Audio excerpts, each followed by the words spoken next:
Detection start होगी 5 second बाद। Start. महोदय, जन्म से ही बच्चा अनेक वस्तुओं का उपभोक्ता बन जाता है। दूध, दवाएं, साबुन, सुरमा, पाउडर, कपड़ा, बिस्तर, खिलौने इत्यादि कितनी ही चीज़ों की बच्चों को आवश्यकता पड़ती है। बहुत सी चीज़ों में होने वाली मिलावट या घटिया चीज़ें बच्चों के स्वास्थ्य को प्रभावित करती है। माँ के दूध के स्थान पर डिब्बे का दूध, मिलावटी दवाएं, नुकसानदेह साबुन, पाउडर, काजल इत्यादि बच्चों में नाना बीमारियों को उत्पन्न करते हैं। यहीं से बाल उपभोक्ताओं के रूप में बच्चों की शारीरिक क्षति प्रारंभ हो जाती है। बच्चे ज्यों ही चलना सीखते हैं, उनके कदम टॉफ़ी, आइसक्रीम, इमली, चूरन इत्यादि खरीदने के लिए घर से बाहर निकलने लगते हैं। ये बाल उपभोक्ता अपने भले बुरे का ज्ञान नहीं रखते हैं, इसीलिए ये बच्चे एक ओर मिलावट युक्त खाद्य पदार्थ खाकर बीमारियों से ग्रसित हो जाते हैं, तो दूसरी ओर पैसे की बर्बादी करते हैं। स्वभाव से बच्चे जिद्दी होते हैं। वे जिस चीज़ को देखते हैं उसी को खरीदने की मांग करने लगते हैं। कोई भी फेरी वाला, ठेले वाला घर के आगे से गुजरते ही वे उस वस्तु को खरीदने की जिद करने लगते हैं, भले ही वह वस्तु उनके मतलब की हो या नहीं। फेरी वाले भी बच्चों का मनोविज्ञान जानते हैं। जिस घर में उन्हें बच्चों की उपस्थिति का आभास होता है, उसके आसपास देर तक खड़े होकर आवाज़ लगाते रहते हैं। बिक्री के संकेत के रूप में घंटी आदि बजाते रहते हैं। इन आवाज़ों को सुनकर बच्चे सहज ही घर के बाहर आकर वस्तु खरीदने की जिद स्वजनों से करने लगते हैं।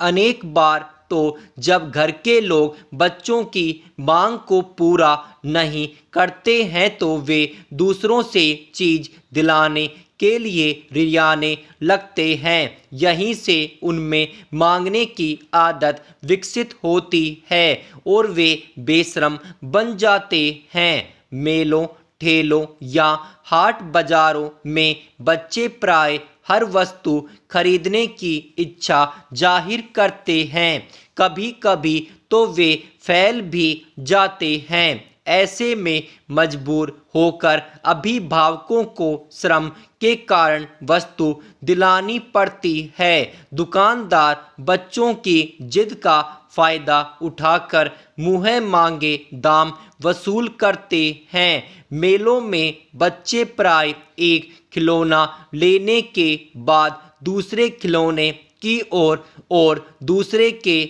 बाद तीसरे खिलौने की मांग करने लगते हैं। बच्चों की ऐसी हरकत पर माँ बाप को गुस्सा भी बहुत आता है, पर वे विवश होते हैं। बाजार में हंसी भी नहीं करा सकते, इसलिए जानकर भी ठगे जाते हैं। छोटे बच्चों को जैसे ही कागज और नोट में भेद करना आ जाता है, वे नोट देखते ही चीज़ खरीदने चल देते हैं।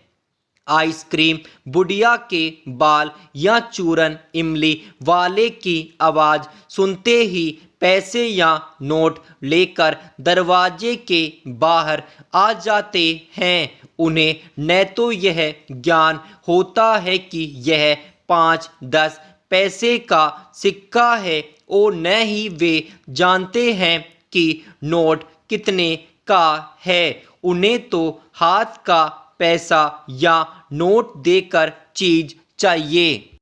महोदय श्रीमती नीरा एरन ने बताया कि उनका बेटा बंटी फेरी वाले की आवाज़ सुनते ही रोने और मचलने लगता है। आखिर उसकी जिद पूरी की जाती है। एक दिन मैं सो रही थी, आँख खुली तो देखा कि बंटी आइसक्रीम खा रहा है। मैंने पूछा, यह आइसक्रीम कहाँ से आई? तो कहने लगा, मैंने आपके तकिए के नीचे से नोट निकाल कर आइसक्रीम खरीदी है। मेरा माथा ठनका। तकिए के नीचे देखा तो 100 का नोट गायब था। मैंने उससे पूछा, बाकी पैसे कहाँ हैं? तो कहने लगा, उसने एक नोट की एक आइसक्रीम दे दी। मैं मन मारकर रह गई। दूसरे दिन कई आइसक्रीम वालों से पूछा, पर नोट कहाँ मिलना था। इस प्रकार की खरीदारी के कारण कई बार तो बच्चों में चोरी की आदत ही पड़ जाती है। वे अपनी गुल्लक, मम्मी के पर्स और पापा की जेब से पैसे निकालने लगते हैं। इस प्रकार के पैसों का अधिक महत्व नहीं समझने के कारण अधिक मूल्य देकर वे कम और घटिया वस्तु खरीद लेते हैं।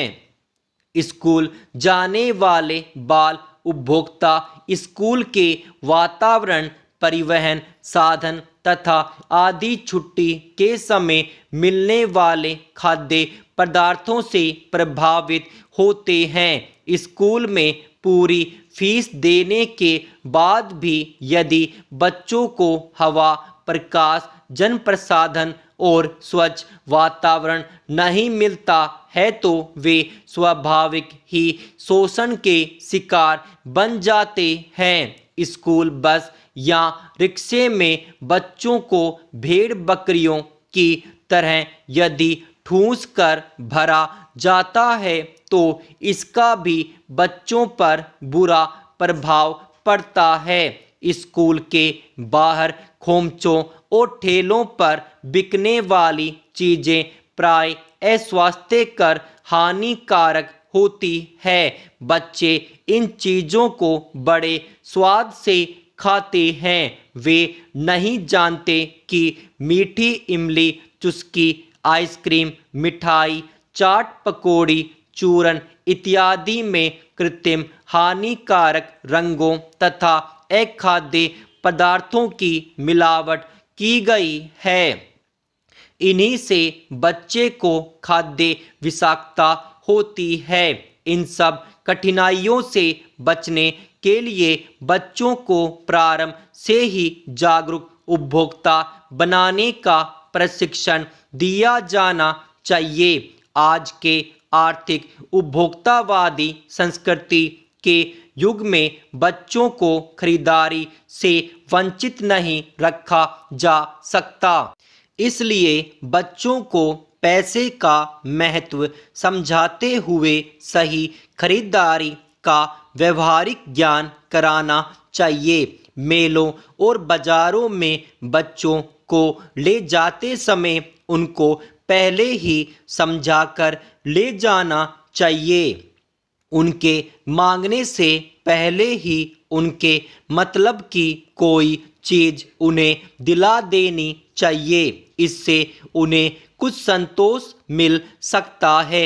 विज्ञापन विक्रय कला के भ्रमजाल में न फंसने की भी हिदायत उन्हें समय समय पर देते रहना चाहिए। विश्वास की जगह से वस्तु खरीदने और फेरी वालों की ठगी से बचने की बात बच्चों के मन में बैठा देनी चाहिए। रुपए पैसे की पहचान के साथ साथ सही नाप तोल का ज्ञान भी बच्चों को कराना चाहिए।